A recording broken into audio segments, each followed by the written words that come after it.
नमस्कार, मैं हूं पवन शर्मा और हमारे साथ देख रहे हैं नेशनल आवाज़।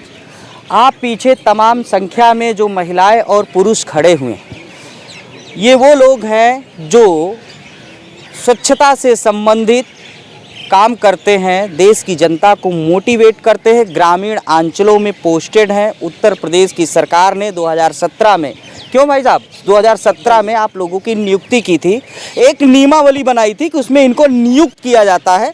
2017 के ठीक एक साल बाद इनकी नियुक्ति में कुछ करेक्शन कर दिया गया कि अब ये स्वयंसेवी हो गए, कुछ ऐसा फरमान बदला गया। नियुक्ति के समय, ट्रेनिंग के समय नियमावली कुछ और थी और इस समय नियमावली कुछ और है। लेकिन इनके काम की सराहना इतनी है कि इस समय भारत यानी स्वच्छ भारत मिशन के अंतर्गत, चाहे प्रदेश हो चाहे भारत की अन्य प्रदेश की बात हो, इस समय साफ सफाई से संबंधित सारे काम की देखरेख की जिम्मेदारी इनके पास है। यानी लोगों को स्वच्छता से संबंधित काम के लिए लोगों के पास मोटिवेशन है।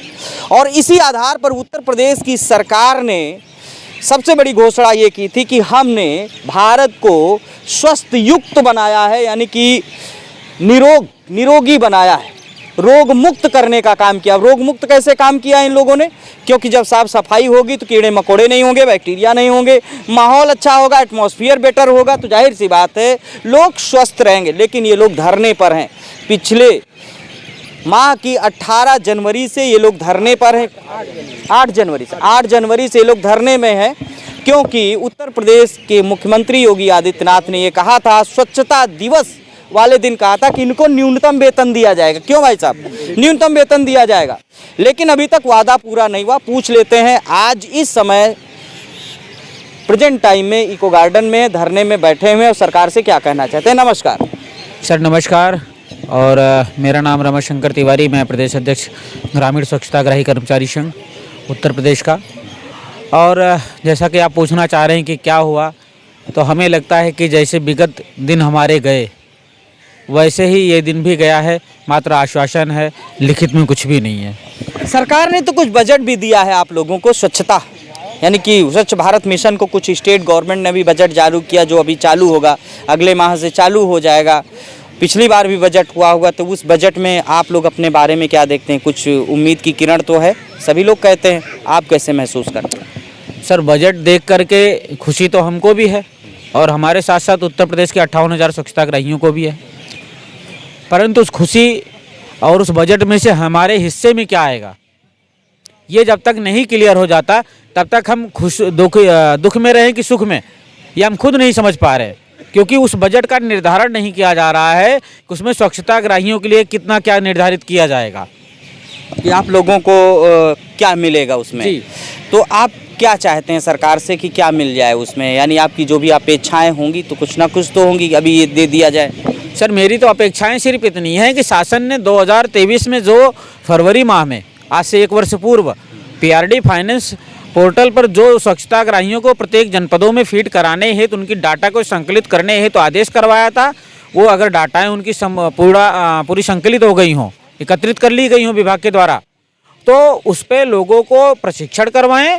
और स्वयंसेवी ही अगर मानती है सरकार, तो जैसे स्वयंसेवी संस्था के रूप में पीआरडी के जवान, यूपी होमगार्ड के जवान काम कर रहे हैं और उनको जो मानदेय सरकार दे रही है, उसी हिसाब से स्वच्छताग्राहियों के लिए भी एक निर्धारित व्यवस्था अपनाई जाए। अगर उनको 18,000 दिया जा रहा है और वो भी स्वयंसेवी संस्था से हैं, स्वयंसेवी हैं, हम भी वही हैं, हमारा भी पीआरडी पे चयन किया जा रहा है, तो हमारे ऊपर भी वो व्यवस्थाएं लागू होनी चाहिए। मेरी ये मांग है सरकार से कि उसी व्यवस्था को लागू कर दें। वो उत्तर प्रदेश के मुख्यमंत्री योगी जी ने तो नैमिष न्याय से तो बोला है कि आपको न्यूनतम वेतन दिया जाए, कि 3-4 महीना हो गया है, तो सर से कुछ लिखित नहीं आया है क्या अभी तक? सर, 3 महीना 17 दिन हो गया इस बात की घोषणा हुए और अभी तक उस पर कोई शासनादेश, कोई जियो, कोई मॉनिटरिंग की प्रक्रिया और कोई डेलीगेशन की अस्थायी व्यवस्था, यह समझ में नहीं आ रही कि अंदर चल क्या रहा है।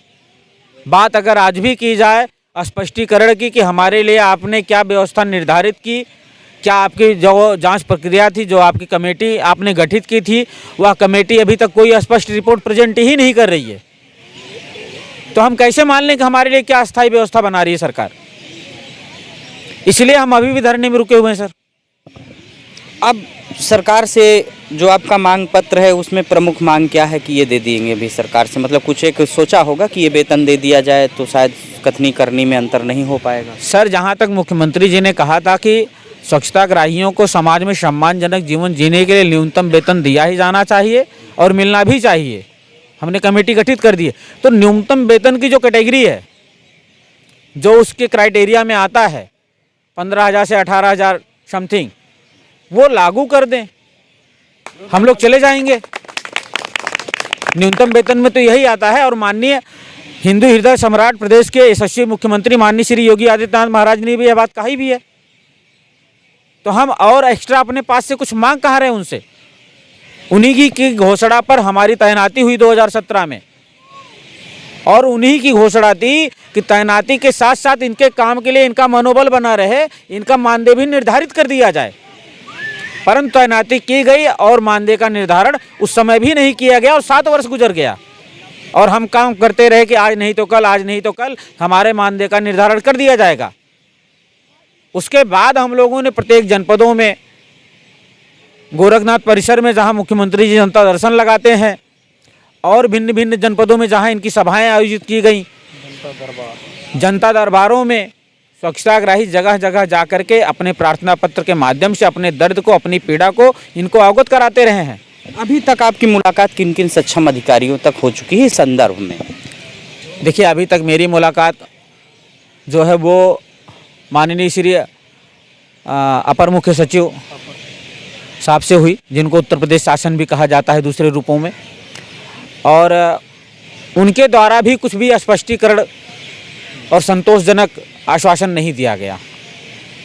ये कहा गया कि चीज़ें प्रक्रिया में हैं और प्रक्रिया जैसे ही अपनी रिपोर्ट देगी कमेटी, उसके बाद ही इसमें हम कोई समय और कोई चीज़ें कुछ विषयों को स्पष्ट कर पाएंगे। अभी हम कुछ भी नहीं कर पाएंगे। इस पत्र को हमने शासन के संज्ञान में डाल दिया है। अभी आपके समय कितने स्वच्छताग्राही हैं पूरे, अगर उत्तर प्रदेश को मिला लिया जाए तो क्या संख्या बन रही है लगभग एक आंकड़े के तौर पर?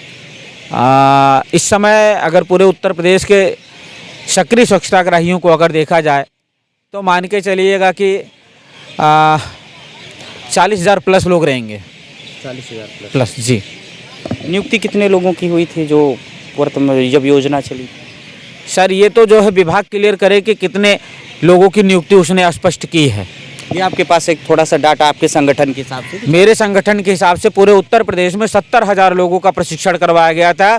इस मिशन को, इस प्रोजेक्ट को भारत सरकार और प्रदेश सरकार को मिशन बनाने हेतु जो है 70,000 लोगों को प्रशिक्षित किया गया था। उसमें सरकारी गैर सरकारी दोनों को रखा गया था, परंतु बाद में वह एक कैटेगरी बनाई गई, उसमें चीज़ों को जो है डिवाइड किया गया, और उसके बाद क्या रिजर्व हुए क्या नहीं हुए ये तो शासन बता सकती है कि अंदर से उन्होंने क्या किया। उसकी ये योजना है, स्वच्छ भारत मिशन की योजना है, इसमें सेंट्रल और एज वेल एज स्टेट का क्या योगदान है? दोनों 60-40 का है। 60-40 का रेशियो है। किसका है? हमारी स्टेट गवर्नमेंट का है और 40% जो है भारत सरकार का है। दोस्तों, बातचीत कर रहे थे ये स्वच्छता ग्राही हैं, उस संगठन के अध्यक्ष रामाशंकर तिवारी जी बातचीत कर रहे थे। इन्होंने बताया कि मैं पिछले 8 जनवरी से इको गार्डन धरने पर हूं और तमाम अधिकारियों से बातचीत भी हुई, लेकिन अधिकारी लोग कुछ काम नहीं कर रहे हैं, केवल गोल मटोल का आश्वासन मिल रहा है। क्योंकि उत्तर प्रदेश के मुख्यमंत्री ने स्वच्छताग्राही दिवस के दिन, स्वच्छता दिवस के दिन एमएस राणा में वादा किया था कि जो स्वच्छताग्राही हैं आप दिखाइए, इन लोगों को हम न्यूनतम वेतन देंगे। उसी आधार पर ये लोग आए हुए हैं और सरकार की तरफ से कोई संतोषजनक उत्तर भी नहीं मिल रहा है। उत्तर प्रदेश की सरकार हो चाहे केंद्र सरकार हो, दोनों लोग इनके भरोसे दम भरती है कि हम बहुत अच्छा काम देश में कर रहे हैं। स्वच्छ भारत अभियान के तहत भारत को एक अग्रसर दिशा में ले जा रहे हैं, मजबूत दिशा में ले जा रहे हैं।